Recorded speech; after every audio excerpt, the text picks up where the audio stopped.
जय गुरु जी, शुक्राना गुरु जी। सारी संगत को जय गुरु जी।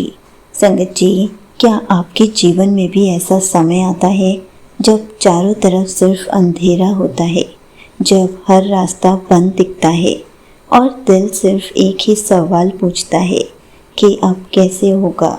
तो चलिए इसी पर एक आंटी जी का सत्संग सुनाती हूँ, जिसमें उन्होंने इस बात को बहुत अच्छे से एक्सप्लेन किया है। ये सत्संग पूरा ज़रूर सुनिएगा, आपको बहुत अच्छे आंसर्स मिलेंगे। तो चलिए आंटी जी का सत्संग सुनाती हूँ। संगत जी, अचानक से समय का पहिया ऐसा घुमा कि मेरे परिवार पर दुखों का पहाड़ टूट पड़ा। मेरे पिताजी का छोटा सा व्यापार था जो बहुत अच्छा चल रहा था, लेकिन एक गलत फैसले और धोखे के कारण वो व्यापार रातों रात ढह गया। घर में कर्ज का इतना भारी बोझ आ गया कि हमारे पास खाने तक के पैसे नहीं बचे थे।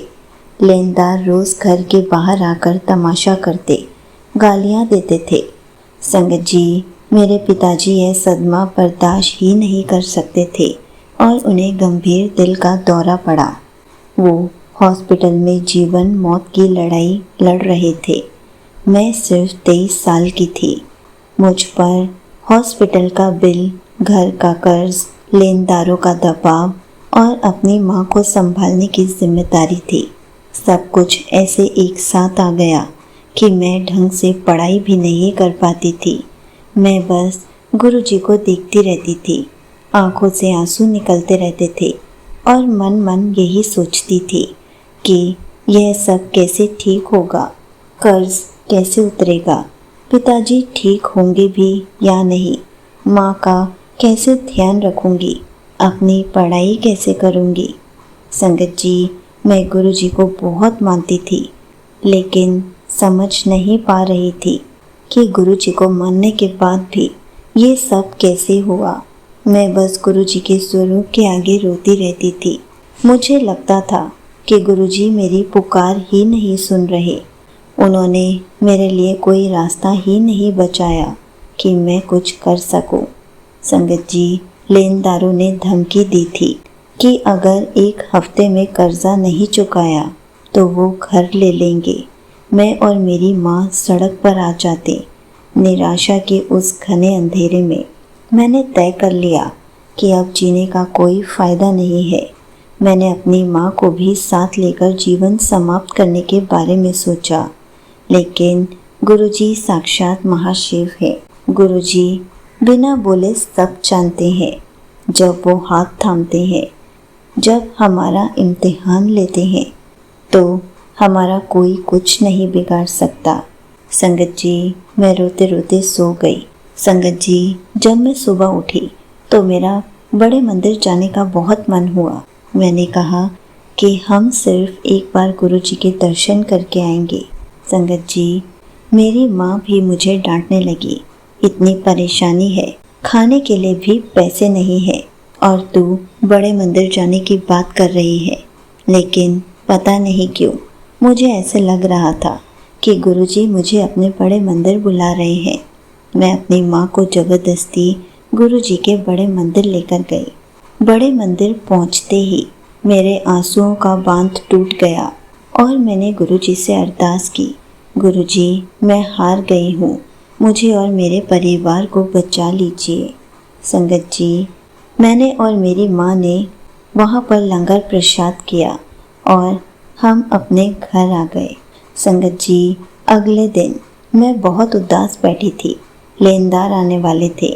तभी मैं YouTube खोलकर सत्संग सुनने लगी कि उदास बैठने से अच्छा है कि मैं अपना ध्यान सत्संग में लगा लूं। तभी उसी समय एक सत्संग में मैंने सुना कि गुरुजी कैसे ब्लेस करते हैं, गुरुजी कैसे मदद करने आते हैं। और उस सत्संग में बताया जा रहा था कि हर प्रॉब्लम का सॉल्यूशन शिकायत से नहीं, शुक्राना करने से मिलता है। शुक्राना करने से तो जीवन भी बदल जाता है। मुझे ऐसे लगा कि गुरुजी मुझे शुक्राना करने के लिए कह रहे हैं, क्योंकि गुरुजी जब हमारा हाथ थामते हैं तो अपनी संगत को कभी रोता हुआ नहीं देख सकते। संगत जी, मैंने गुरु जी का शुक्राना किया और सत्संग सुनने के बाद भी वहाँ पर कमेंट्स में जय गुरु जी, शुक्राना गुरु जी लिखा और समझ गई कि मैंने बस गुरु जी का शुक्राना करना है, कोई भी शिकायत नहीं करनी है। संगत जी, वो सिर्फ एक सत्संग नहीं था, वो मेरे लिए एक बहुत बड़ा संदेश था। मुझे ऐसे लगा कि गुरु जी मेरे आंसू पोंछ कर। संगत जी, मैंने उस दिन पूरा दिन गुरु जी का सत्संग सुना। हर पल गुरु जी का सत्संग सुन कर शुक्राना किया कि गुरु जी, आज मुझे 2 वक्त की रोटी मिली, शुक्राना। गुरु जी, मेरे पिताजी जिंदा हैं, उसके लिए भी शुक्राना। संगत जी, जिस दिन से मैंने पल पल गुरु जी का शुक्राना करना शुरू किया, लेनदार घर के बाहर आए, बहुत शोर मचाया।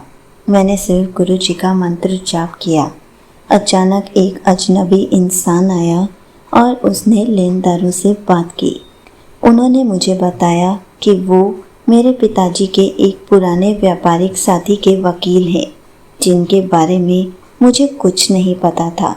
उन वकील अंकल ने बताया कि मेरे पिताजी वर्षों पहले से एक छोटे से व्यापार में इन्वेस्ट करते थे, जिसे वे अपनी बीमारी के कारण खुद भूल गए थे। आज उस व्यापार में एक बहुत बड़ा फ़ायदा हुआ है और उसकी वैल्यू अब करोड़ों में है। वो वकील अंकल साक्षात गुरुजी के रूप में आए थे। गुरुजी ने साक्षात एक फरिश्ता भेजा था। संगत जी, उन्होंने मेरे हाथों में चेक सौंपा और वो चले गए और मैं रोते रोते गुरुजी का शुक्राना कर रही थी। संगत जी, वो दिन था और आज का दिन है। आज मेरे पिताजी का सारा कर्ज उतर गया है।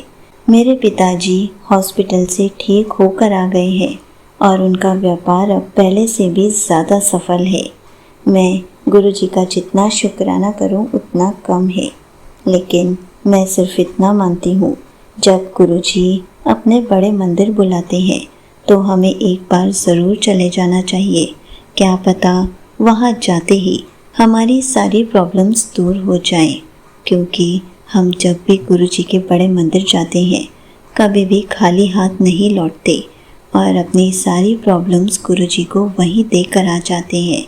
इसलिए जब भी आप भी कभी कोई प्रॉब्लम में हो, कोई परेशानी हो, कोई रोग हो, गुरुजी के बड़े मंदिर दर्शन करने ज़रूर जाइए और सब कुछ वहीं पर छोड़कर आ जाइए।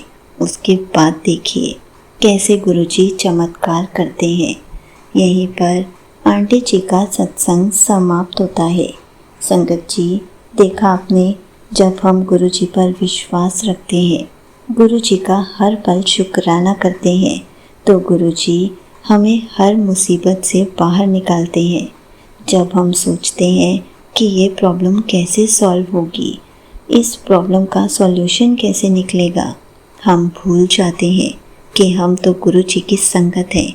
जैसे ही हम सब कुछ गुरुजी को सौंप देंगे, गुरुजी उसका हल खुद ब खुद निकाल देंगे।